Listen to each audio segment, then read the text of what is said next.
নমস্কার। খবরের অন্তরালের খবর নিয়ে ক্যালকাটা ডায়ালগস থেকে মনোজ দাস বলছি। অনেক অপেক্ষা হয়েছে, অনেক সুযোগ দেয়া হয়েছে শুধরে যাবার, কিন্তু কুকুরের লেজ সোজা হওয়ার নয়। বাংলাদেশের বর্তমান শাসকরা ঠিক করেই নিয়েছে তারা আবার পূর্ব পাকিস্তান হবে। ঠিক এই মুহূর্তে যখন এই প্রতিবেদন তৈরি করছি, তখন বাংলাদেশ আর পাকিস্তান দুই দেশের মধ্যে সামরিক সম্পর্কে যোগাযোগ বিপুল উদ্দীপনায় এগিয়ে নিয়ে চলেছে। শুধু তাই না, পাকিস্তানের বড় বড় মন্ত্রীরা তারাও বাংলাদেশে আসবেন খুব শিগগির। ওদিকে বাংলাদেশের সেনাপ্রধান চীনের সঙ্গে সামরিক সম্পর্ক জোরদার করতে চীন সফরে যাচ্ছেন আজ থেকে। বোঝা যাচ্ছে পাকিস্তান, চীন, বাংলাদেশের ত্রিভুজ শক্তি ভারতকে ঘিরে ধরতে যে পরিকল্পনা করেছিল মাস তিনেক আগে চীনে বসে, যার কথা খুব জোরে সোরে পরবর্তী সময় অস্বীকার করেছে বাংলাদেশ, সেই সম্ভাবনা অর্থাৎ সেই ষড়যন্ত্রের কথাটা মিথ্যে নয়, একেবারে সত্যি। ওদিকে নির্বাচন এগিয়ে আসছে। এই নির্বাচনে আওয়ামী লীগকে বাইরে রাখতে প্ল্যান তৈরি আমেরিকা এবং তার সহযোগী পশ্চিমা বিশ্বের। তারা ফ্রি অ্যান্ড ফেয়ার ইলেকশনের কথা বলছে, কিন্তু ইনক্লুসিভ ইলেকশনের নাম নিচ্ছে না। নির্বাচন হয়ে যাওয়া মানে ভারতের শত্রুদের পাকাপাকি বসে যাওয়া সিংহাসনে। এত বড় ঝুঁকি কি নিতে পারে ভারত? কখনোই পারে না। সুতরাং অনেক সহ্য করা হয়েছে, আর নয় এবার ঝাঁপালো ভারত। কিন্তু কিভাবে?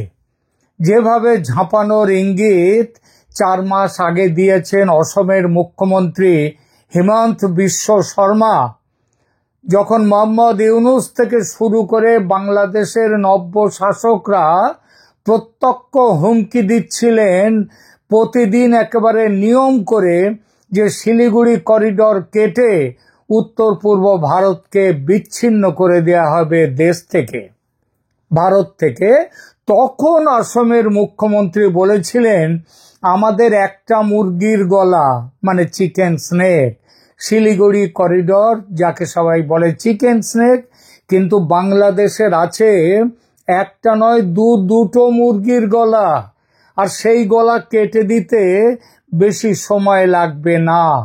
হিমন্ত বিশ্ব শর্মা ফাঁকা আওয়াজ যে দেননি, সেটা আজ কিন্তু বোঝা যাচ্ছে। তিনি সাবধান করে দিয়েছিলেন, এই জন্য তার বলার উদ্দেশ্য ছিল শুধরে যাও বেটা, নইলে বিপদ। আর হিমন্ত বিশ্ব শর্মা যে তিনি এটা ভারত সরকারের মতামত না নিয়েই যে এই কথা বলেছেন তা কিন্তু নয়।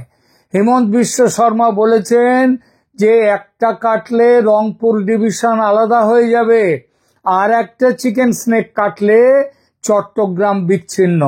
ভারতের কাছে এই দুটো মুরগির গলা কেটে ফেলাটা কিন্তু খুব কষ্টকর নয়। খবর পাচ্ছি রংপুর ডিভিশনের ঠাকুরগাঁওয়ে ভারতের প্ল্যান অনেকটা এগিয়েছে। চট্টগ্রাম করিডরেও ভারত কিন্তু ভারতীয় ফৌজ তৈরি। এই অভিযান শুধু যে ভারতীয় সেনা করছে ভাবাটা ভুল, একদমই ভুল। আওয়ামী লীগের বেশ কিছু কর্মী সমর্থক তরতাজা যুবক এসে গেছে দেশকে দখলদার মুক্ত করতে। তারা এগিয়ে যাওয়া শুরু করেছে দক্ষিণ দিনাজপুর ভারতের, সেখানে তারা তৈরি হয়ে বসে রয়েছে, পেছনে অবশ্যই ভারতীয় সেনা পুরোদস্তুর সহযোগিতা নিয়ে। ইতিমধ্যে ঠাকুরগাঁও জেলার একটা অংশ দখলদার মুক্ত হয়েছে বলে জানতে পারছি। এখন অভিযান চলছে সীমিতভাবে, অনেকটা যেন সতর্ক করে দেওয়ার পালা চলছে, যেন বলছে ভারত যে শুধরে যাও ইউনূস, ঘোষণা দাও আওয়ামী লীগের ওপর থেকে নিষেধাজ্ঞা প্রত্যাহার করা হলো, বলো বাংলাদেশ পূর্ব পাকিস্তান হবে না, বাংলাদেশ ভারতের বন্ধুত্ব অটুট থাকবে, বলো এসব কথা, তাহলে এসব কিছুই হবে না, কিছুই হবে না, ঠিক সব ঠিক থেকে যাবে। কিন্তু ওই যে বললাম, কুকুরের লেজ শক্ত হয় না। ভারতীয় সেনার ওপর একটা চাপ কিন্তু আছে শিলিগুড়ি করিডরকে চওড়া করার। এটা একবারে অনেক দিনের দীর্ঘমেয়াদী চাপ, কিন্তু সেজন্য এই অভিযান এমনটা একদম নয়। ভারত চায় পূর্ব সীমান্তের এই প্রতিবেশী দেশ যেন নতুন করে পাকিস্তান না হয়। 1 বছর ধরে শান্তভাবে সে কথা বুঝিয়ে এসেছে ইউনূস সরকারকে ভারত, কিন্তু চোরা না শোনে ধর্মের কথা। আবার ইদানিং আমেরিকার জোরে নিজেদের খুব শক্তিমান ভাবছে মিয়া ইউনূস আর তার দলবল, যেন নতুন করে শক্তি সঞ্চার হয়েছে তাদের মধ্যে। পরিকল্পনা নিয়েছে শেখ হাসিনা আর আওয়ামী লীগকে বাদ দিয়ে নির্বাচন করার। এটা করতে পারলে 16 কলা পূর্ণ হয়। আওয়ামী লীগকে তাড়ানো গেল, ভারতকে ব্যতিব্যস্ত রাখার স্থায়ী ব্যবস্থা করা গেল, এবং বাংলাদেশকে আমেরিকার উপনিবেশে পরিণত করা গেল। ভারত মুখ বুজে সহ্য করবে? আজ থেকে 54 বছর আগে ভারত যে ত্যাগ করেছে, সেই 71-এ যে 3,500 ভারতীয় সেনা প্রাণ দিয়েছে পাকিস্তান হানাদার বাহিনীকে বাংলাদেশ থেকে, মানে তৎকালীন পূর্ব পাকিস্তান থেকে হঠাতে, সেটা তো আজকের এই দৃশ্য দেখার জন্য নয়। বলে নেওয়া ভালো, এই যে সংবাদ দিচ্ছে এটা কোনো আধিকারিক সূত্র থেকে পাওয়া খবর নয়, এই খবর অত্যন্ত গোপন সূত্র থেকে পাওয়া। তবে গোপন বটে, কিন্তু সে সূত্র বাইরের কেউ নয়। অভিযানের সঙ্গে যুক্ত সূত্রের উল্লেখ করেই তাদের জবানিতেই তাদের কথা বলেই এই কথাগুলো বলছি। এবার বলি ভারত কিভাবে এগোতে চাইছে। তবে তার আগে আর একটা কথা, এই যে সেনাপ্রধান ওয়াকারুজ্জামান আজ যে হঠাৎ চীন সফরে যাচ্ছেন, হঠাৎ কেন এই যাওয়া? কারণ চীনের সাহায্য প্রার্থনা। কিসের জন্য সাহায্য চাই? ভারতের হাত থেকে বাঁচাও। সামনের সপ্তাহে মোদি পুতিন, মানে ভারতের প্রধানমন্ত্রী নরেন্দ্র মোদি এবং রাশিয়ার প্রেসিডেন্ট পুতিন, তারা যাচ্ছেন বেইজিং। আলোচনায় বসবেন শি জিনপিং এর সঙ্গে। বাংলাদেশ থেকে মার্কিনীদের খেদিয়ে বিদায় করা, আমেরিকার দালাল ইউনূসকে গদি থেকে নামিয়ে দেয়া, এই বিষয়টা উঠে আসবেই 3 নেতার আলোচনায়।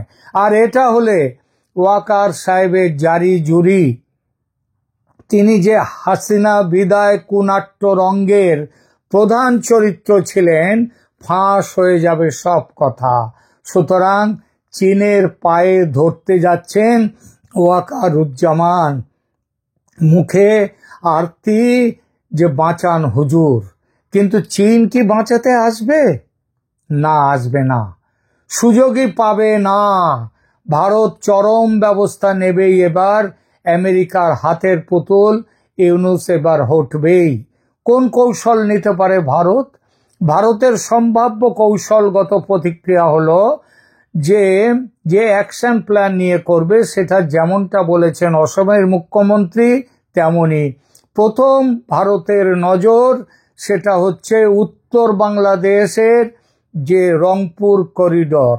শর্মার উল্লেখ অনুযায়ী প্রথম চিকেন নেকটি 80 কিলোমিটার দীর্ঘ উত্তর বাংলাদেশ করিডর, যা দক্ষিণ দিনাজপুর থেকে দক্ষিণ পশ্চিম গারো পাহাড় পর্যন্ত মেঘালয়ের বিস্তৃত।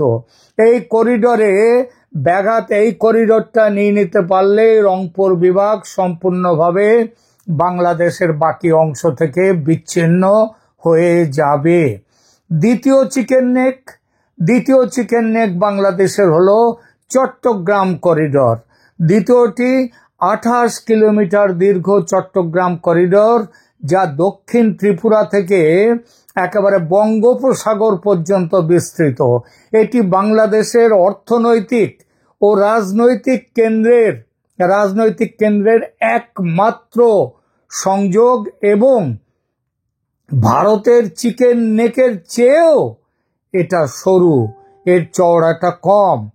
তো ভারতের বর্তমান প্রতিরক্ষা কৌশল হচ্ছে আগে শিলিগুড়ি করিডরকে নিশ্চিত করতে, তাদেরকে দুর্গীকরণ, তাদের নিরাপত্তাকে সুরক্ষিত করতে, সেটা হচ্ছে বাংলাদেশের যে এই যে রংপুর করিডর আছে সেটাকে নেয়া, সেটাকে দখল করা, সেটাকে কেটে দেয়া।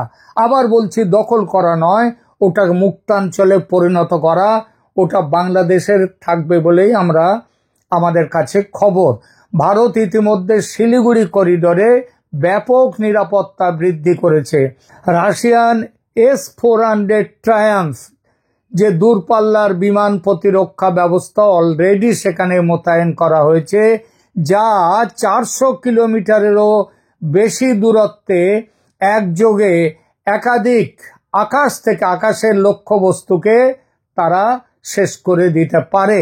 এছাড়াও রাফাল যুদ্ধ বিমান এবং ব্রহ্মোস ক্রুজ মিসাইল, এই রেজিমেন্ট, রাফাল যুদ্ধ বিমানের যে রেজিমেন্ট সেটাও সেখানে শিলিগুড়ি অঞ্চলে সেখানে মোতায়েন করা হয়েছে, এবং ব্রহ্মোস ক্রুজ মিসাইলের যে রেজিমেন্ট সেটাও সেখানে মোতায়েন করা হয়েছে। এছাড়া ত্রিশক্তি কর্পস এবং নতুন গঠিত ব্রহ্মাস্ত্র কর্পস সহ ভারতীয় সেনাবাহিনীর পূর্বাঞ্চলীয় কমান্ড এই অঞ্চলে তাদের উপস্থিতি বৃদ্ধি করেছে।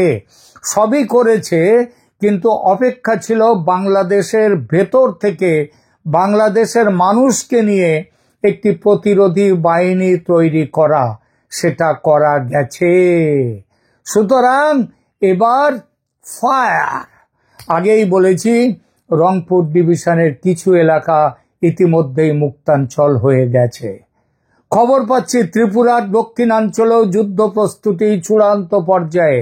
তবে ওই যে বললাম, বাংলাদেশকে দখল করতে চায় না ভারত অন্যের জমি দখলকারী দেশ হিসেবে নিজেকে প্রতিষ্ঠিত করতে চায় না, চায়নিও কোনোদিন।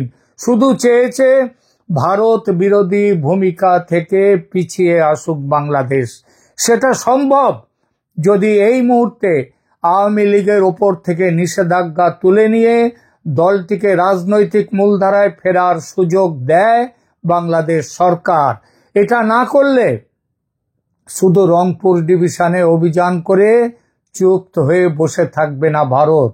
অভিযান হবে ত্রিপুরা থেকে চট্টগ্রামেও। দেখা যাক কোথাকার জল কোথায় গড়ায়। এখনকার মতো এখানেই রাখছি। ভালো থাকবেন, ধন্যবাদ।